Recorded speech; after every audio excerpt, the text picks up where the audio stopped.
দুপৰীয়া টাইমত ঘৰত কোনো নাথাকা সুযোগ লৈ কিছুমান দুষ্কৃতিকাৰী মই ইণ্টেনশ্যনেলি ক'ম, দুষ্কৃতিকাৰীয়ে ঘৰত সোমাই তেখেতক চোকা অস্ত্ৰৰে প্ৰহাৰ কৰিছে। ইণ্টেনশ্যন কি আছিলে? মোৰ কথা উদ্দেশ্য ইণ্টেনশ্যন আছিলে ডকাইতি।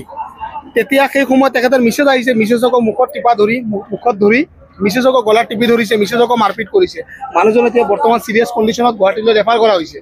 মোৰ কথা হৈছে আজি আমি কোনটো সমাজত আছোঁ? ডবকাৰ নিচিনা জেগাত আজি আমি থাকি যদি ইমান অসুৰক্ষিত হওঁ, আমি চাক দিনৰ দুপৰীয়া মাজমজিয়া যদি এনেধৰণৰ ঘটনা হয়, ঘৰত সোমাই চোকা অস্ত্ৰৰে প্ৰহাৰ কৰি মানুহজনক মানে মাৰ্ডাৰ কৰা, ইণ্টেনশ্যনটো তাৰ মাৰ্ডাৰ কৰা, ডকাইতি ঘৰত এতিয়া কিমান লুটপাট হৈছে ইমান দূৰলৈকে মই নাজানো।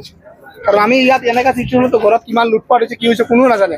মোৰ কথা হৈছে আমি সমাজ কিমান দূৰলৈকে সচেতন হৈ আছোঁ, তাৰ চিন্তাটো কি হ'ব পাৰে, বা পিছত কোনোবাই উচতনি দি আছে নেকি তেখেতক ৰুমত সোমাই। কাৰণ মানুহজন মই যিমান দূৰলৈকে জানো আমি সৰুৰ পৰাই পাই আহিছোঁ তেখেত এজন স্বয়ংসেৱক, সংঘৰ এজন স্বয়ংসেৱক তথা তেখেত চৰকাৰী চাৰ্ভেণ্ট আছিলে। আজি 4 বছৰ 5 বছৰমান হ'ব তেখেত ৰিটায়াৰ্ড হৈছে।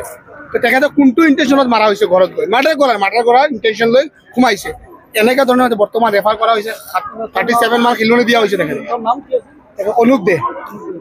মই আপোনালোকৰ মাধ্যমেৰে প্ৰশাসনেতো একশ্যন ল'বই, আজি নহয় কালি আসামী ধৰাত পৰিব। বৰ্তমান প্ৰশাসনে একদম যিমান কচিত হৈ আছে প্ৰশাসনৰ পৰা একশ্যন মোডতে আছে। কিন্তু মোৰ কথা হৈছে আপোনালোকৰ মাধ্যমেৰে এটা এক্সাম্পল যাব লাগে। মানুহৰ চিন্তাধাৰা, আমাৰ সমাজ সজাগ হ'বই লাগিব, মানুহৰ চিন্তাধাৰাটো ক'ত গৈছে?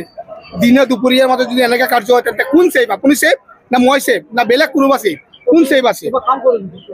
তেখেতৰ মই শুনিবলৈ মই আগতে তেখেতৰ বেংকৰ যেন CSP, তেখেতৰ CSP আছে, সেই বুলি আইডিয়া কৰিছে যেন ডকাইতি কৰাত গৈছে। CSP আছে, টকা পইচা মোটামুটি ঘৰত আছিলে।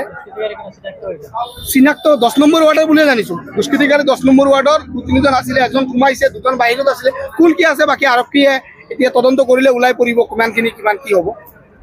আজি যি ঘটনা হৈ গৈছে সেই ঘটনা একদম মানে লাজ লগা কথা। আমাৰ ডবকাবাসীয়ে এইবোৰ এক্সপেক্ট নকৰে। আচলতে যিজন মানুহ আছে 9 নম্বৰ ৱাৰ্ডৰ অনুপ দে বুলি মানুহজন, সেই মানুহজন বহুত ভাল মানুহ, তেখেতৰ আচাৰ ব্যৱহাৰো বহুত ভাল। তেখেতৰ লগত যে এনেকুৱা ঘটনা হ'ব বুলি আমি বিশ্বাস কৰিব পৰা নাই। তেখেতক আহি যেনেকৈ মানে অত্যাচাৰ কৰিছে বা যেধৰণে আঘাত কৰিছে, আমি সেই দোষীগৰাকীক ধিক্কাৰ জনাওঁ। সেই দোষীগৰাকী যাতে উচিত শিক্ষা পায়, প্ৰশাসনৰ আমি সেইটোৱে প্ৰশাসনৰ পৰা বিচাৰোঁ। উচিত শিক্ষা যাতে সেই মানুহজনে পায় আৰু উচিত তদন্ত যাতে প্ৰশাসনে কৰে, আমি সাধাৰণ ৰাইজে এইটোৱে বিচাৰোঁ। ডবকা 9 নম্বৰ ৱাৰ্ডৰ মানুহজন অনুপ কুমাৰ দে সঁচাকৈ মানুহজন সমাজৰ মানুহ। কি কাৰণত কি উদ্দেশ্যত এটেম্প টু মাৰ্ডাৰ ক'বলৈ গ'লে এনেকুৱা ঘটনা ঘটিছে, সঁচাকৈ লাজ লগাৰ কথা। ডবকা টাউন 9 নম্বৰ ৱাৰ্ডত আজিলৈকে কোনো ধৰণৰ চিকিৎসকৰ ঘটনা হোৱা নাই, এইটো বহুত দুখ লগা কথা। এই ডকাইতিৰ উচলাত বোধ কৰোঁ এনেকুৱা হৈছে নেকি, আমাৰ এটা ৰাইজৰ এটা অনুভৱ হৈছে। যদি এই প্ৰশাসনৰ বিষয়াসকলে যদি ইয়াত এটা তদন্ত কৰি ভাল এটা সঠিক সিদ্ধান্ত লৈ মানুহজনৰ যাৱজ্জীৱন যদি কাৰাদণ্ড কৰিব পাৰে, সঁচাকৈ আমি ৰাইজে উপকৃত হ'ম।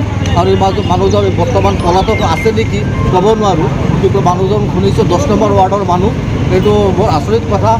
ডকাইতি উচলা লৈ তেখেতে এজন মিনি CSP বেংকত চাকৰি কৰে, গাঁৱলীয়া তেনেকুৱা 9 নম্বৰ ৱাৰ্ডত এটা CSP বেংক আছে।